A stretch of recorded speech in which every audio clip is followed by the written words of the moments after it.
It's time now for Anderson Speedway's Track Talk. Catch up with everything that's going on at Anderson Speedway with Rick Dawson and Gary Mong. Good evening. Welcome to Track Talk. Rick Dawson. What was that all about? What is that? Well, you were like, I think giving me a spell. No, I think you were checking make sure you had all the buttons on, weren't you? There's enough buttons on here to fly an airplane. Rick Dawson, Gary Mong. We are at the Mounds Mall studio. It's Tuesday evening when we're taping this. Yeah. A nice, warm, toasty Tuesday evening. Rain everywhere but Anderson Speedway today, and we need a little out there. Yeah, it's getting a little dry out there. It's dry, but we're getting ready for a big weekend. We got a special guest in the studio. We'll bring him on here just shortly. But we've got a big weekend coming up. It's Labor Day weekend already. It is. We still have 2 months of racing now. We do. We're 2/3 done, basically. So we've still got two more months of good racing, and we've had some great racing at the track. We sure have. And I tell you what, the last 2 weeks we've had legends, and they have put on one heck of a show on that racetrack. We got some of those guys that enjoy running there, and it proves it when they get there because they enjoy racing there so much. Well, let's talk about them. Let's do. Well, something. Well. See, and I didn't get to see it, but I'll talk about it if you want me to. Oh, wonderful. I think you... they don't have the results on here. I thought I seen them on there. They're on there. You just got to keep going, yeah. Okay. I think on Friday is when you determined that we was going to add them to the program on Saturday night, correct? No, I actually determined that in the middle of the summer. There was Doug Duggar runs that Midwest series, and they were scheduled to race several races at the Speedrome, and I don't know what happened down there. But anyway, those all got canceled, and I had told Doug that I could add a couple races, and one of them was August 29th, which that's as far as it went. Okay. I failed to remember to write it down or tell anybody else other than Doug. So we had him started, and I'm glad we did add him because I tell you that Zach Miller that put on the show in the Fritz Dietzen race was back, and so was Josh Dietz and Griffin Brown and Gerald Miller, and I'm telling you, they put on one heck of a show. That's great. Back and forth, Josh Dietz in the 9-car set fast time. Zach Miller's right behind him, and I mean, it was back and forth the whole feature. And this time, Josh Dietz got the best of Zach Miller. Same thing, they set each other up, and then it takes them about 5 or 6 laps side by side or in the middle. Good, clean racing, and a great job, and congratulations to Josh. And you remember in the Legend race last week, it was Zach and John Robbins that was doing the same thing back and forth. Right. So John Robbins and Mark Dietzen both had issues wrecked in the Fritz Dietzen race, and evidently they haven't got their cars put back together because neither one was there. And, of course, Mark hurt his wrist in that race, so it may be a couple races further back, but... we also had a good, and it was an exciting late model race, McGonigal engine late models. Jack Dawsey III, our points leader, set the fast time at 12.990, and we got the heat races in for the late models. Jeff Markham won the first one, David Clark won the second one, and then it was kind of weird, and now I've got to remember who was involved, but I believe it was Tyler Marsh was leading, and Jeff Markham was right behind him, and on looks like about lap 15, I'm not exactly sure what happened, but Tyler's car was really, really loose, and him and Jeff, I'm not sure, got together or what, but anyway. No, that isn't what happened because the 31 car ended up wrecking pretty hard down in turn 1 into the 42. Which Jason Neal was right up there in the mix also. Jason's really coming on here towards as the season progresses. Every race he's getting better and better. He's got a good race car, but got pretty well messed up with Tyler about lap 15. But in that melee, Jack Dawsey took a chance and got around the whole front group and took off, and Danny Trent was right on his tail the whole race. But Jack Dawsey won his 5th feature of the season at Anderson Speedway. Good for him. Great kid. And Danny Trent had a great race. Jeff Markham, coming back from an accident at the last race, finished third. Wes Russell Jr. Good seeing him back out there. Yeah. Got the bugs worked out of that car from early in the season. He was fourth, and our good buddy Joe Woodring from Newcastle finished fifth. Muncie. What'd I say? Newcastle. I believe Joe's from Muncie. He is. Okay. Very perceptive. At least somebody's listening. Yes, I am. We had the Markham Welding. It was the Sesquicentennial night for the city of Anderson at the Speedway. We had a lot of festivities. The mayor was out there, served birthday cake to everyone under the pavilion. We had a little bit of rain came in about right after the second heat race of the late models. Yeah, so it took a while. It was one of them just persistent, just little rains. Wasn't heavy, it was enough to lose the track, and it took us a good half hour, 45 minutes before it stopped and we got it dry. So we scrapped the heat races after the late models and just ran features after that. We had the Markham Welding Pro Compacts with Trent Gosser setting fast time. Then, is this the race you watched? The only one I got to see was the figure eight. Oh, I'm so sorry. So you're going to have to go through the rest of them. We had a good feature. We had a lot of cars, and there was a lot of passing back in the field. Matt Tharp was running real close with Adam Lee and Brian Slavey from Newcastle, who's had a good car this year, especially with the Vors Compact Touring Series. In the middle of the race, there was a little controversy, and I took post-race action yesterday on this, and I'll get to it. Adam Lee ended up pulling away from the field and winning, with Matt Tharp, the points leader, in second, and Trent Gosser, who's really coming on, and Mike Whitaker's 71, finished third. Dylan Hoppus and Kevin Harmon finished fifth. Adam Lee in the 123, when Brian Slavey pretty much took out for the evening, Brian and Matt Tharp were racing really good and close and clean side by side, and Mr. Lee decided to go to the bottom of the track down in turn one, which is prohibited because you get down there and you wash up the track, which he did, and ended the evening pretty much for Brian Slavey, which is wrong. We preach and preach and preach not to do that, especially in these cars, but in any of the cars. So I guess Adam has a little bit of a history in the Vors series also, with a little bit of rough driving. So yesterday I took some sanctions against Adam for the rough driving and driving below the white line, and fined him 50 points, a little bit of his purse, and put him on probation for the rest of the year. So Adam's a good kid, good driver, just needs to not be so aggressive. He's got a great car, but you don't win races by taking out everybody. We're doing something at the track a little different, so we got a little continuity when somebody's not there. We're what's the word I'm looking for? Continuity. Every other week, Kenny Wright, who's been there forever, has been flagman and race director, is doing both.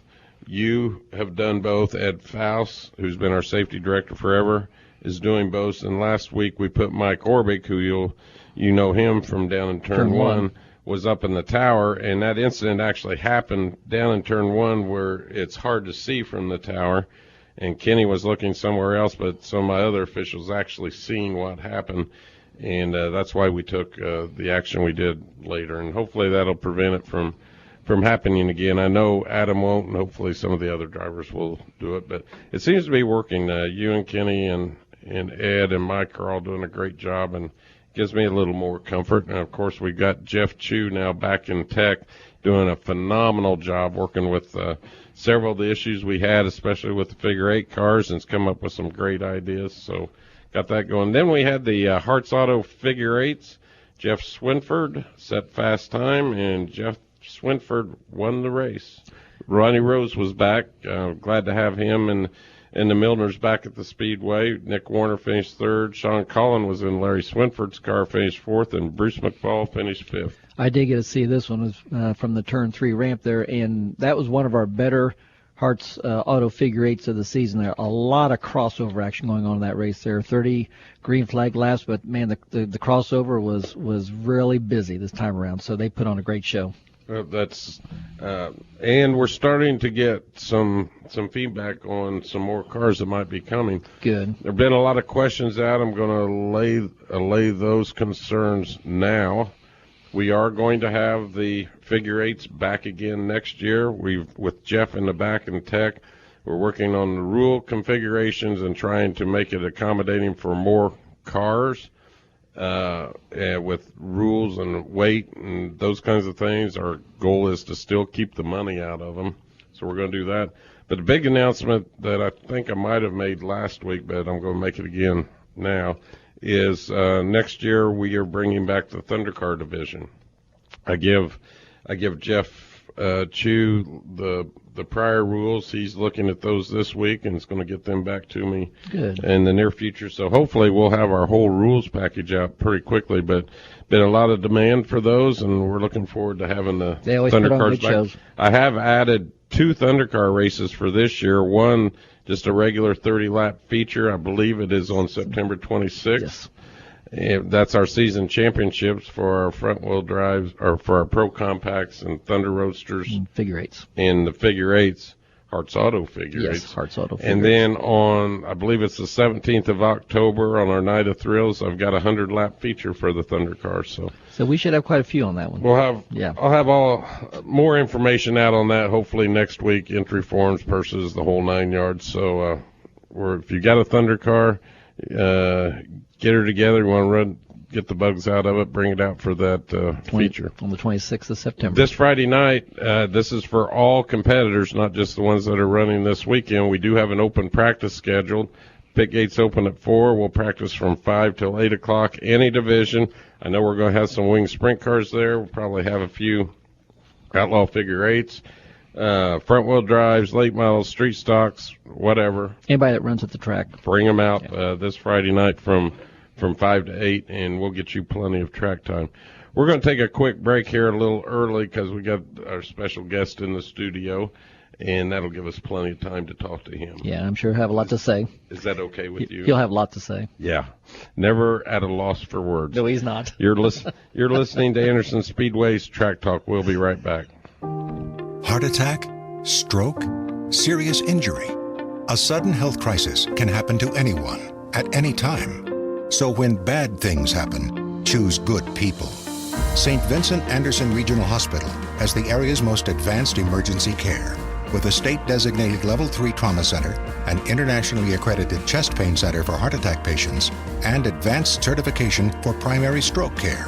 We have all the resources to deliver the care you need for any serious or life-threatening emergency.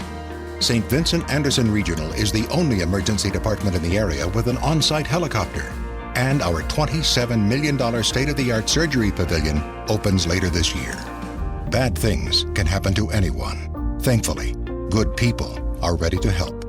Choose emergency care from St. Vincent Anderson Regional, the spirit of caring. Visit stvincent.org/Anderson Regional to learn more. Honey, stop! Oh my gosh, that's Diggity's back there. You mean the new Diggity's Frozen Treat Factory? I heard it's unbelievable. Everybody's talking about it. They have everything yummy. Yeah, I heard they have ice cream, yogurt, custard, sorbet. And gelato, plus fruit smoothies, and that's just the beginning. I heard Diggity's has over 250 toppings, not 30 or 40 like those other places, and you can even get the candy to go separately. We can eat outside on their huge patio by the fire, too. Okay, let's see. Frozen yogurt, ice cream, custard, sorbet, and gelato with 250 toppings, or a plain old frozen yogurt shop with limited toppings? Diggity's it is! Diggity's wants to cater your event.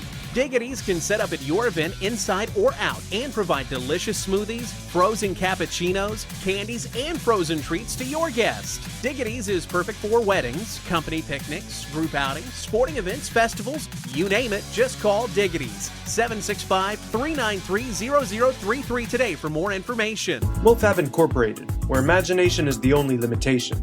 We serve residential, commercial, industrial, and municipal customers as your metals warehouse and fabrication center. We do all types of fabrication using the latest technology with unmatched speed, accuracy, and durability on any substrate. Our ornamental division handles all types of interior and exterior work, including rails, fences, gates, and more. So contact us at mofabbing.com to fabricate your dreams of tomorrow today.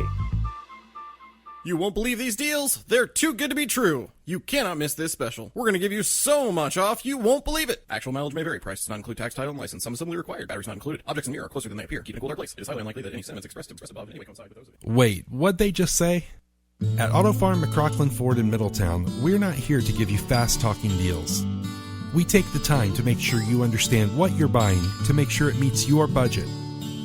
If you're at Auto Farm McCrocklin Ford in Middletown, you're at the right place. This program is a presentation by Anderson Speedway. The content contained in this program is that of the host and guests, and not this station.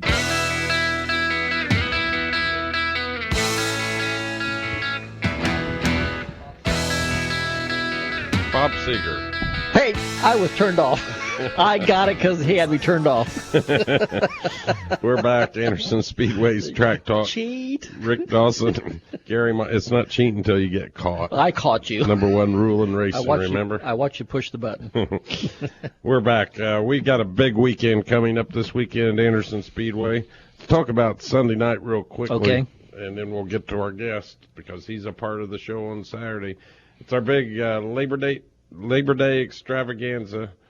Presented by Hoosier Park Racing Casino. And Sunday night, we are going to do something that we haven't done before at the Speedway. We're going to have IWF Championship Wrestling at the Speedway. We've got big names coming in: Rakishi, Bushwhacker, Luke Williams, Barbarian, Warlord. We also got Robert Gibson, the Rock and Roll Express, Ricky Morton, and more. The gates will open at 5. We have a special autograph session with all the wrestlers at 6 o'clock. And at 7 o'clock, we're going to start Ringside wrestling. starts at 7. Ringside. We're putting the ring down on the track in the grass area in front of the flag stand. We've also got VIP seats around the ring. You can purchase those. And also, adults, you can get advance tickets and get $2 off if you get them by Friday. Speedway office is open all week until 5 o'clock, and we'll be there a little later on Friday because of the practice. So come out and try something different at the Speedway. If you like championship wrestling, these are the guys. They've been there a couple times before. Not all of these guys here, but you've had some here in the past. Not all at once. No, we're going to have a big one. But they've been there before. We had them earlier this year. Can't remember what night it was, and then they were there last fall, and the crowd loves it. The crowd loves them. I love it. It's neat. It's fun. It's not like it's. You see it on TV. I remember the Dick the Bruisers and all those is what I grew up with and stuff. So same thing. And but to see it up close in person it's a whole different. Rakishi's actually in the different. WWE, I think, Hall of Fame too. So is he really? Looking forward to that. Come out to Speedway, have a great time with us. The weather's going to be great this weekend. It's going to be warm, but we got plenty of cold beverages, whatever you want at the Speedway. Yep. Again on Sunday, the gates open at 5. Autograph session at 6, and we start wrestling at 7. But on Saturday first, the gates open at 5 and racing at 8. On Saturday, we've got the must-see racing wing sprints coming back. I just looked at his website and talked to him today. He told me there's 17 cars. They're not racing anywhere else over the weekend. 17 cars committed, probably some more coming. Jimmy McCune's coming back. Put in a call into Aaron Pierce. I don't know if Aaron's going to be there or not. I assume he probably will be. But all the top dogs in wing sprints are going to be there Saturday night, along with the Thunder Roadsters are going to be there, and the WOFS Outlaw Figure Eights. And in the studio with us this evening is one of the owners of that series, no stranger to racing, especially in Central Indiana and Anderson Speedway, none other than Steve Little. We know him as Chicken. Welcome to the studio. Thank you, Rick, for having me on. I appreciate it. Well, you're quite welcome. Tell us, is this the second or third year you and Dave have had the WOFS? This second year. Second year. Started last year to create a traveling series and kind of bring the traveling series together. It was kind of splintered, just like the wing sprints are now. You guys have worked hard to bring that together and put on some daggone good shows. Well, we thank you for that. It You're welcome for that. It hasn't been an easy chore, I'll tell you that right now. I know that they're a unique group, to say the least, compared to a lot of the racers. But they're good guys. Oh yeah, we have a ball with them, and they're all appreciative of coming to Anderson Speedway. They really enjoy it. Well, tell the fans a little bit about Outlaw Figure Eights, what kind of cars they are, and who they may see this weekend. Okay, they are a car like the USA Modifieds used to be. They're cut down, and they're basically an outlaw. They've got big motors. Run what you brung is more or less the rule with them. One of the biggest rules that we done this year was we cut the wings down to cut down on the speed of them. But it seems like that these guys figure out how to go fast. It's just like any other thing, Yes. NASCAR and IndyCar, they do something, slow them down, the next thing you know, they've figured out how to make them faster. Sure. I think, didn't they last year with those big wings when Eddie Van Meter turned below 16 seconds? Yeah. That's moving on a figure eight course. And then Jacob Garrigus come back this year, and he's running pretty close to that Yes. track record also. Yeah. Who can we expect to maybe see this Saturday night? Well, I know Mike Hadley will be there. I know Mike Riddle. They are first and second in the points. Matter of fact, there's only 6 points difference in between first and second place. We know that Bruce McFall told me that he's bringing 2 cars. We know that Jeff Swinford, I was just told, and Jeff Swinford is the National Crown champion. He's bringing 3 cars. Wow. So there's 5 cars we know of. And from 3rd to 10th, there's only 28 points difference in the field. We only pay points to the top 10, so that's an incentive to bring people back. And may have a ton or two, maybe. Jesse and Ben and Mark and Austin may be there. Yeah. Mark won the last one when they were there, Yeah. 4th of July. I know they're getting ready for the big race down at the Speedrome in 2 weeks. Yes. Well, or a week from Saturday, I guess it is, the 3-hour 3-hour. enduro. But a lot of times these guys come out and they shake the bugs out of their cars for this Labor Day race. Regardless how many cars, they put on a super great show. A great show. It's almost too super. I mean, Saturday night's one of them nights that I probably am not going to watch much racing, because between the wing sprints as fast as they go and these outlaw figure eights as fast as they go, The speed just kind of scares my you, heart doesn't it? can't take it. We'll sell you the whole seat, but you'll only need the edge. There you go. I'm pretty sure Mike St. John will be there. He just built that new car. didn't he? Yeah. Garrigus has 3 cars. I don't know how many he will bring, but I'm pretty sure he's going to bring 1 or 2 of them. Great. Because the Tonys are running for him.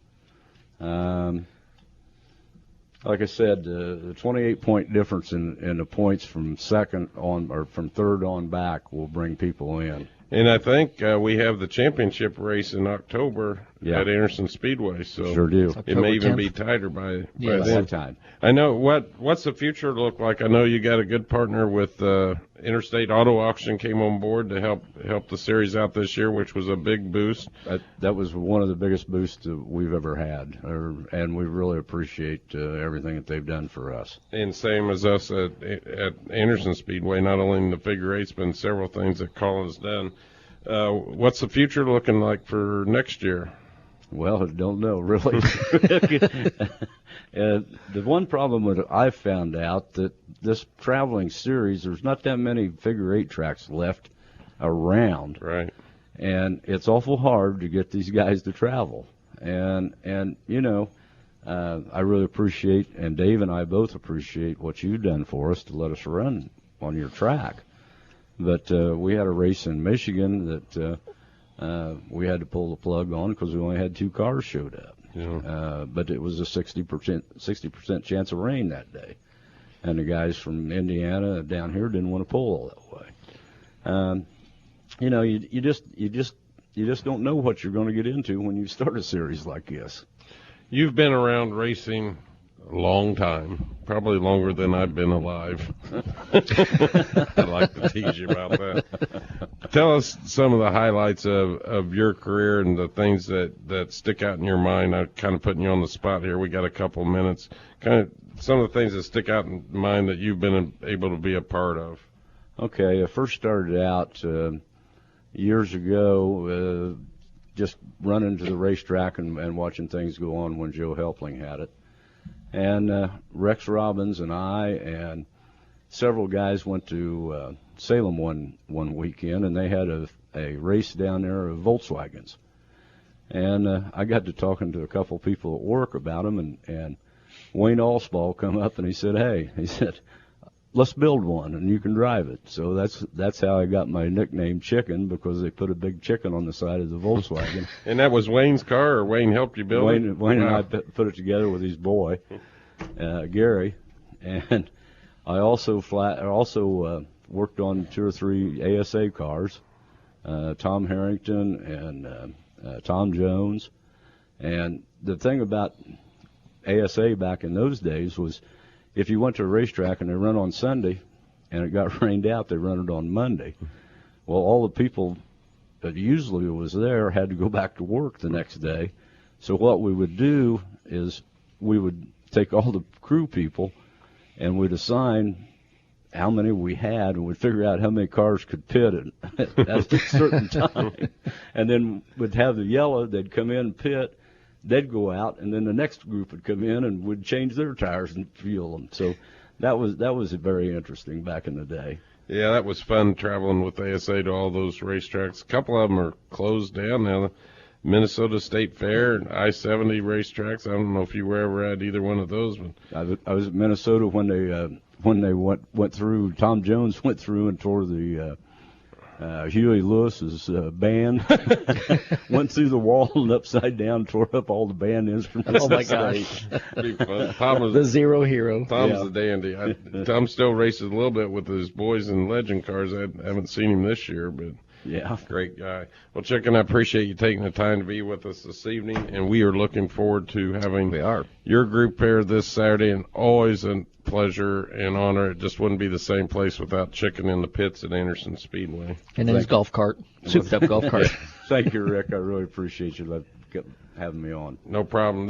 This weekend again, put it on your calendar. It's a big one. We've got the must-see racing wing sprints, the WOFS Outlaw Figure Eights. If you want exciting, fast action, you're going to see it at Anderson Speedway. And, oh, yeah, Rodney Oliver and the Thunder Roasters yes. are going to be there. Yeah, you had to mention Rodney, didn't you? I do. He's been trying to call me all afternoon. I've been tied up, so I got to get him called as soon after we get done with dinner tonight.